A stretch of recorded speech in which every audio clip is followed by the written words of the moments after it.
Kasus meninggalnya seorang anak di Sukabumi, Jawa Barat yang diduga dianiaya sang ibu tiri masih terus diselidiki polisi. Ibu kandung korban dan kuasa hukumnya pun mengumpulkan sejumlah bukti terkait kematian korban.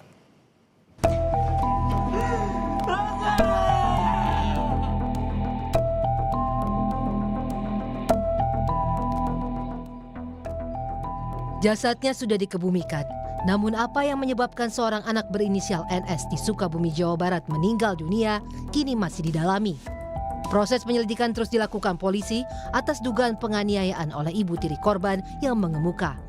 Di tengah bergulirnya proses hukum itu, ibu kandung NS didampingi kuasa hukumnya membuat pengaduan ke Komisi Perlindungan Anak Indonesia (KPAI) atas kematian anaknya pada 19 Februari lalu. Pengaduan dilakukan ibu kandung korban untuk mencari keadilan dan titik terang atas penyebab kematian sang putra dengan sejumlah luka di tubuhnya. Ibu korban menyebut dirinya terakhir kali bertemu NS saat berusia 7 tahun. Ketemu dengan anak ibu tahun berapa, Ibu? 7 tahun, 4 tahun yang lalu. 4 tahun yang lalu. Tapi tetap berhubungan komunikasi dengan anak ibu sebelumnya? Nggak pernah. Kalau hubungan kontak sama mantan suami mah, saya sering nanyain kabar. Tapi susah gitu cara sama anak. Saat ibu menanyakan Paling kabar dari saudara-saudaranya, paling dari saudara-saudaranya kayak bibi-bibinya, paman-pamannya gitu. Sementara kuasa hukum ibu korban bilang pihaknya juga mengumpulkan sejumlah bukti terkait dengan kematian korban untuk mengawal kasus ini. Dari berita-berita yang beredar bahwa 1 tahun yang lalu kan pernah dilaporkan ibu tirinya ini pernah dilaporkan di Polres, lalu kemudian mereka dimediasi sehingga dicabut. Nah, justru di sini kan petunjuk kami bahwa kan terjadi penganiayaan itu dari mulai 1 tahun yang lalu kan itu dilaporkan. Artinya bahwa kita tidak menuduh pihak siapapun sama dengan Ibu Mira dengan tim semua. Kita sekarang sedang mengumpulkan bukti karena kita banyak video-video yang kita dapat sebelum kematian itu. Ya kan? Bahkan cerita-cerita saksi sedang kita kumpulkan bukti-bukti. Artinya bahwa apakah ada pihak-pihak yang sudah tahu kejadian ini melakukan pembiaran. Dalam kasus dugaan penganiayaan anak oleh ibu tiri tersebut, Satreskrim Polres Sukabumi telah memeriksa 16 orang saksi.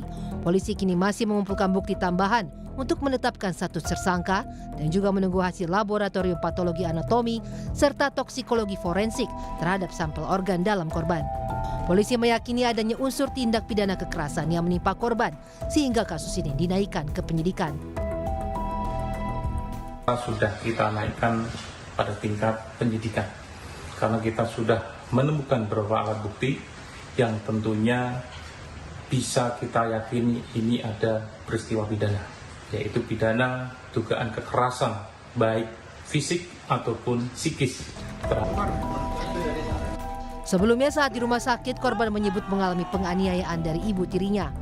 Ayah korban pun meminta otopsi untuk mengetahui penyebab utama kematian anaknya. Berdasarkan pemeriksaan korban, Dokter RSUD Jampang Kulon menyampaikan korban mengalami sejumlah luka di sekujur tubuhnya dan juga gangguan pola napas.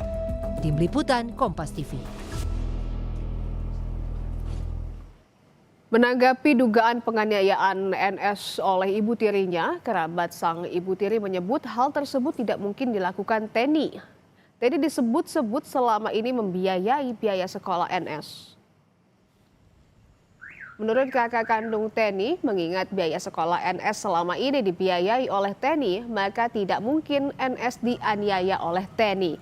Ia juga menyebut selepas pulang dari libur pesantren, posisi NS saat itu mengalami demam dan beberapa kali dibawa ke puskesmas. Sementara luka yang ada di badan korban dikatakan kakak kandung Teni bahwa hal itu sudah terjadi sebelumnya. Hingga saat ini, Teni selaku ibu tiri NS belum pulang ke rumah lantaran masih diperiksa polisi untuk kepentingan penyidikan. Terakhir kemarin pulang, yang pas sakit itu juga sama. Dia pulang, tiba-tiba pulang minta ongkos buat bayar ojek. Jadi dia naik ojek dulu, ongkosnya dari ibu tiri. Gitu. Sekarang kalau seandainya emang ibu tiri ini istilahnya benar-benar kejam, beda ya, kejam sama galak untuk mendidik beda ya gitu. Nah, nyatanya anak ini selalu pulang ke sini. Nah, selalu pulang ke sini. Kalau seandainya baik dari manapun dia nggak. Kalau seandainya emang nggak nyaman karena di sini istilahnya nggak nyaman karena ibu tirinya benar-benar kejam, ya pasti kan dia juga pergi dan nggak bakalan pulang ke sini. Kami ucapkan terima kasih Anda telah menyaksikan Kompas Siang hari ini. Selalu cukupi kebutuhan